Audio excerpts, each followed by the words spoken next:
आप सबका अमरीन पाठशाला में स्वागत है। आपके अपने हिंदी टीचर आज फिर से नागार्जुन की कविता अकाल और उसके बाद पढ़ेंगे। इसकी व्याख्या को जानेंगे। यूनिट 5 भाग 2 यूजीसी नेट जेआरएफ सेट परीक्षाओं के लिए बहुत महत्वपूर्ण होने वाली कविता है, जिसमें लिखा है कुछ की पंक्तियाँ भी है। कई दिनों तक चूल्हा रोया, चक्की रही उदास, कई दिनों तक काली कुतिया सोई। उसके बाद ये बहुत फेमस इनकी पंक्तियाँ इस कविता की। इस कविता में जैसे क्या बताया गया वह बता देती है। एक समाजवादी कविता है जिसमें अकाल के बाद का चित्रण किया गया है। कविता रोज़मर्रा की जनी पहचानी घरेलू वस्तुओं चित्रों के माध्यम से अकाल और उसके बाद की स्थिति की व्यंजना करती है। कवि कहना चाहते कि अकाल के प्रभाव केवल मनुष्य पर ही नहीं बल्कि पर्यावरण भी पड़ता है। चूल्हे के रोने और चक्की के उदास होने में भी अर्थ है, और चक्की के रोते हुए चूल्हे के उदास होते नहीं दिखाया जा सकता है। कुतिया कहानी है क्यों है, कहानी ही क्यों है, और कुत्ता ना आकर कुतिया ही क्यों नागार्जुन की दृष्टि में आई। छिपकलियों के भीत पर इधर उधर चक्कर लगाने की गश्त क्यों कहा गया। कौवा के पाँव खुल जाने, घर भर की आंखों में चमक के आने और आंगन के ऊपर महज धुआं उठने का मतलब क्या है। कविता की वाक्य इन सारी बातों से स्पष्टीकरण अपेक्षा रखती है, और नागार्जुन जब स्पष्ट करते कि कविता का मन स्पष्ट क्या है। तो चलिए हम ज़्यादा समय बर्बाद न करते हुए कविता की तरफ बढ़ते, और आप सब्सक्राइब के बटन पे क्लिक करेंगे, ऑल पे जाके क्लिक करेंगे, जिससे सारी वीडियो आपको टाइम टू टाइम मिल जाए। अकाल और उसके बाद की कविता। अकाल और इसके बाद कविता नागार्जुन द्वारा रचित अत्यंत मार्मिक एवं हृदय गिराई कविता है। इसमें कवि ने अकाल के साथ तथा उसके बाद की परिस्थितियों का सजीव अंकन किया है।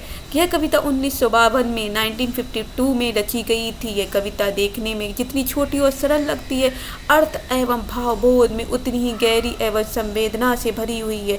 सारी कविता अपनी 8 पंक्तियों के माध्यम से अकाल और उसके बाद की स्थिति की चित्रात्मक व्यंजना करती है। चित्र रोजमर्रा के जाने पहचाने लगते हैं। इस कविता का एक एक शब्द यथास्थान जुड़ा है। कविता में कहीं भी आकलन आने की बात नहीं की गई है, बल्कि सारी कविता का संबंध आकलन से जुड़ी परिस्थितियों से ही होता है। ये पूरी कविता आशा और निराशा, सुप्त द्वंद्व और अभिव्यंजना करती है। अकाल में मनुष्य के अलावा अन्य प्राणियों को भी उसी तरह की दुर्गति होती है। कविता का संदेश यही है कि अकाल के समय घर भर में मनहूसियत छा जाती है, परंतु पक्के इरादे से अगर सामना किया जाए तो बुरा समय टल जाता है तथा पुनः समृद्धि लौट आती है। तो इसकी हम व्याख्या देख लेते हैं थोड़ा है। नागार्जुन लिखते हैं कि अकाल के समय की परिस्थितियाँ अत्यंत भयावह होती हैं। संपूर्ण घर का वातावरण शोकमय भुखमरी से आहत होता है। घर का चूल्हा सूना है, बुझा हुआ है, मानो वह रो रहा है क्योंकि कई दिनों से जल नहीं रहा है। घर में दाने पिसने की चक्की भी अत्यंत उदास है क्योंकि उसमें कई दिनों तक अनाज पीसा नहीं गया।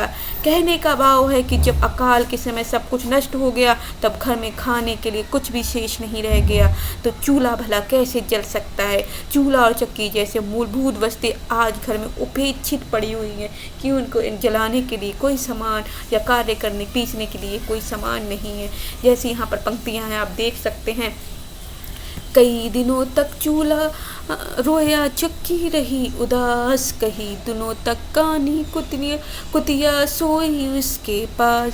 चूल्हे के रोने और चक्की के उदास होने में भी यह अर्थ है कि उन्हें उनका कर्म नहीं मिल पा रहा है। कवि आगे कह रहा है कि इस अभावग्रस्त घर में कानी कुतिया एक अन्य उपेक्षित प्राणी है।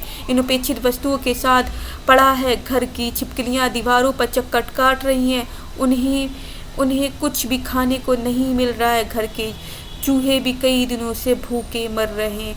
कई दिनों से लगी भीत पर छिपकलियों की गश्त, कई दिनों से चूहों की भी हालत रही शिकस्त।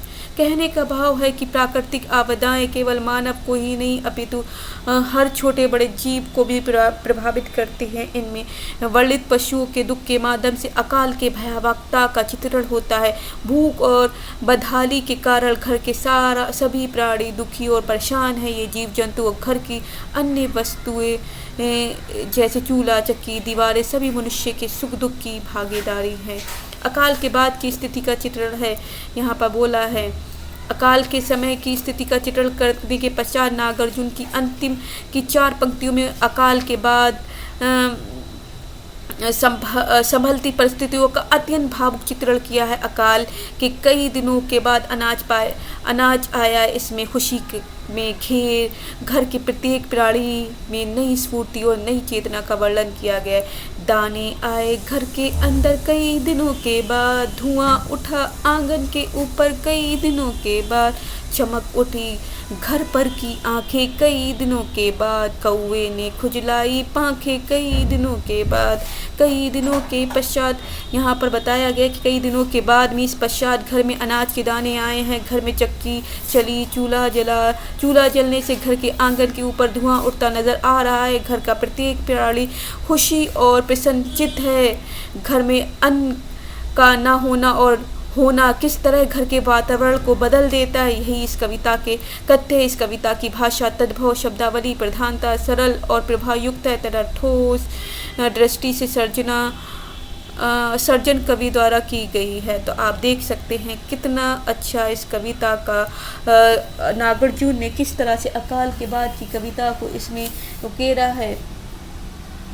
तो आप देख सकते कवि ऐसे बात अकाल के बाद की सारी स्थिति कितनी अच्छी हो जाती है और सभी लोग खुश हो जाते हैं। तो यहाँ पर हमारी कविता समाप्त होती है। ऐसी हम छोटी और बड़ी कविताएं लेकर प्रस्तुत होते रहेंगे। तो इसके बाद हम नेक्स्ट वीडियो में मिलेंगे। और जिन बच्चों ने सब्सक्राइब नहीं करा, वीडियो को लाइक नहीं करा, तो जल्दी से कर दीजिए। हम ऐसे ही आपका रिवीजन कराते रहेंगे, इससे आपकी नेट की तैयारी होती रहे। तो जय हिंद, जय भारत।